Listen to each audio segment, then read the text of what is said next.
यीशु हेबे तुम साथी दूर हेब भय भ्रांति से तो जगतर ज्योति अंधकार हेब इति प्रात ज्योति जीवन जला प्रात ज्योति। प्रिय दर्शक बंधु नमस्कार। प्रभु जीशुंकर पवित्र नाम रे आपण मानकु स्वागत करुच्ची विशेष कार्यक्रम को जहाँकि church of Christ union church बा ख्रीष्ट सम्मिलित मंडली भुवनेश्वर आनुकूल्य रे यूट्यूब चैनल रे नियमित प्रसारित होची आ कार्यक्रम नाम होची प्रात ज्योति। यही प्रात ज्योति कार्यक्रम को आपण को पुणी थे स्वागत करुच्ची। यही कार्यक्रम आपण नियमित देखिबा द्वारा ईश्वर ठारू आशीर्वाद प्राप्त होउछंती, वाक्यरू शिक्षा ग्रहण करि पारुछंती, आत्मारे वृद्धि लाभ करुछंती। सेतिपाय माने बहुत बहुत आनंदित एवं प्रभु को धन्यवाद दो। यही कार्यक्रम संपर्क में अन्य मान को सूचना देवा पाई भूलंतु नाही, जद्वारा से माने मध्य आशीर्वाद प्राप्त हेबे। आम सांगे आपण जोगाजोग रखि पारिबे। स्क्रीन रे जो नंबरटा आपण देखुछंती सेही नंबर रे आम सहित जोगाजोग करंतु। आपणकर सुचिंतित मतामत आम पाई उपकारी अटे, सेतिपाई ताहा पठेया पाई भूलिबे नाही। जदि किछि प्रार्थनार अनुरोध थाए ताहा मध्य जणांतु, आमे आपणक पाई निश्चय प्रार्थना करिबा। तेबे आसु आमने जो विशेष विषय नहीं कि आमने एही कार्यक्रम रे साधारणतः आलोचना करिथाउ, कथावार्ता करिथाउ आ सेही संपर्क रे आगो को आम माने बढ़िबा। आज आम माने से विषय नहीं कि चिंता करिबा जे नम्र दास मानकर भूमिका।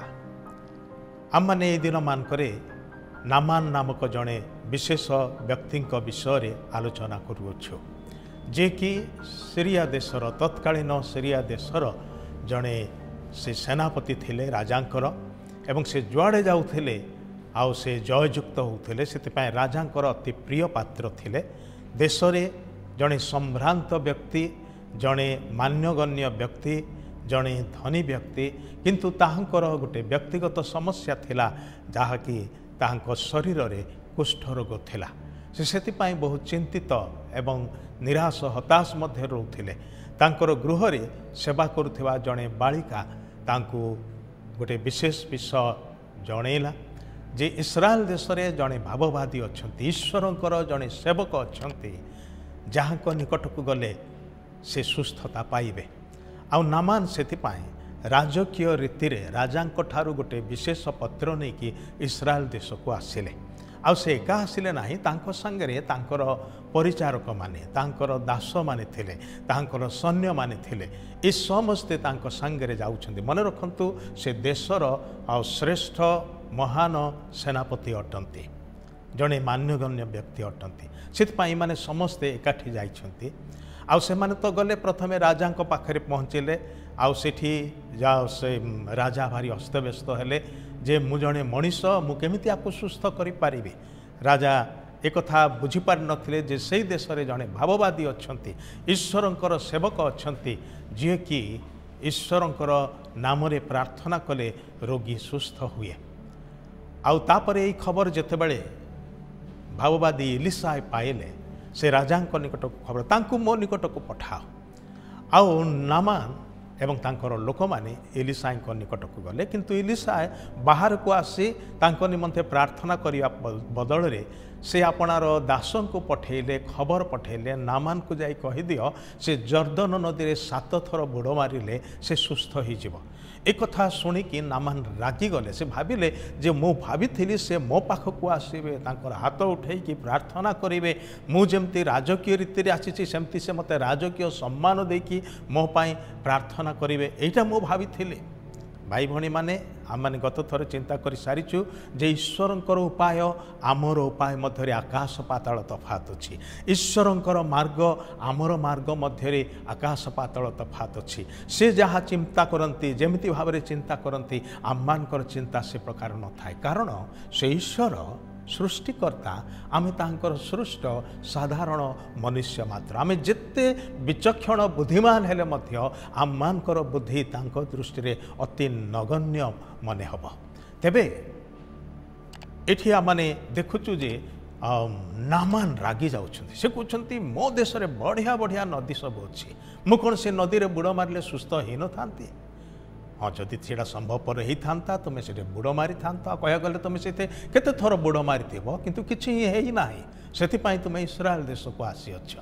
ଆଉ ଯେତେବେଳେ ଭାବବାଦୀ କହିଲେ ଯାଅ ଜର୍ଦ୍ଦନରେ 7 ଥର ବୁଡ଼ ମାର, ସେତିକି କରିବା ପାଇଁ ତୁମକୁ ଏତେ କଷ୍ଟ ହେଉଛି। ବେଳେବେଳେ ସେୟା ହିଁ ହୁଏ।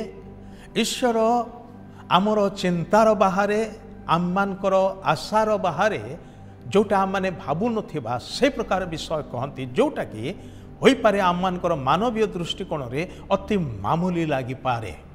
ସେଥିପାଇଁ ଆମମାନେ ସହଜରେ ତାହା ଗ୍ରହଣ କରିବାକୁ ପାରିନଥାଉ। କିନ୍ତୁ ମନେ ରଖନ୍ତୁ, ଯେତେବେଳେ ପରମେଶ୍ୱର କିଛି କହନ୍ତି ଆପଣଙ୍କୁ କରିବା ପାଇଁ, ସେଇଟା ଯେତେ ନଗଣ୍ୟ ମନେ ହେଉନା କାହିଁକି, ତାକୁ ପାଳନ କରିବା ହେଉଛି ବୁଦ୍ଧିମାନର କାର୍ଯ୍ୟ।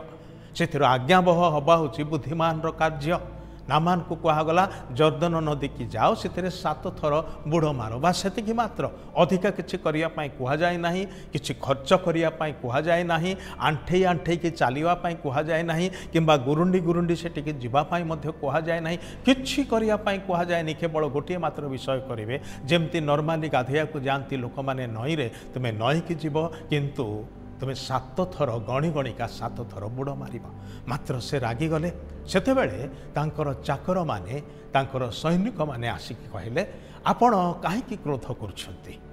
ଯଦି ଭାବବାଦୀ ଗୋଟେ ବଡ଼ ବିଷୟ କରିବା ପାଇଁ କହିଥାନ୍ତେ, ଆପଣ ତ ନିଶ୍ଚୟ କରିଥାନ୍ତେ, କାରଣ ଆପଣ ସେଇ ଅନୁସାରେ ଚିନ୍ତା କରୁଛନ୍ତି।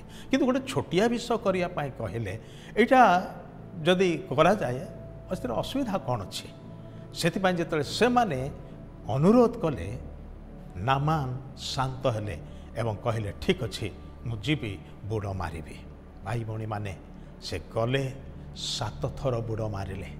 6 ଥର ପର୍ଯ୍ୟନ୍ତ କୌଣସି ପରିବର୍ତ୍ତନ ଅନୁଭବ କଲେ ନାହିଁ, କିଛି ବଦଳିବାର ଦେଖିଲେ ନାହିଁ। ତାଙ୍କର ହାତ ଯେମିତି କୁଷ୍ଠରୋଗରେ ପୂର୍ଣ୍ଣ, ତାଙ୍କର ଶରୀରରେ ଯେମିତି କୁଷ୍ଠରୋଗ ଅଛି, ସେ ସେମିତି ହିଁ ରହିଲା। କିନ୍ତୁ 7ମ ଥର ଯେତେବେଳେ ବୁଡ଼ ମାରୁଛନ୍ତି, ସେ ଉଠିଲା ବେଳକୁ ସେ ଆଉ ପୁରୁଣା ନାମାନ ନୁହନ୍ତି, ସେ ନୂତନ ହେଇଯାଇଛନ୍ତି।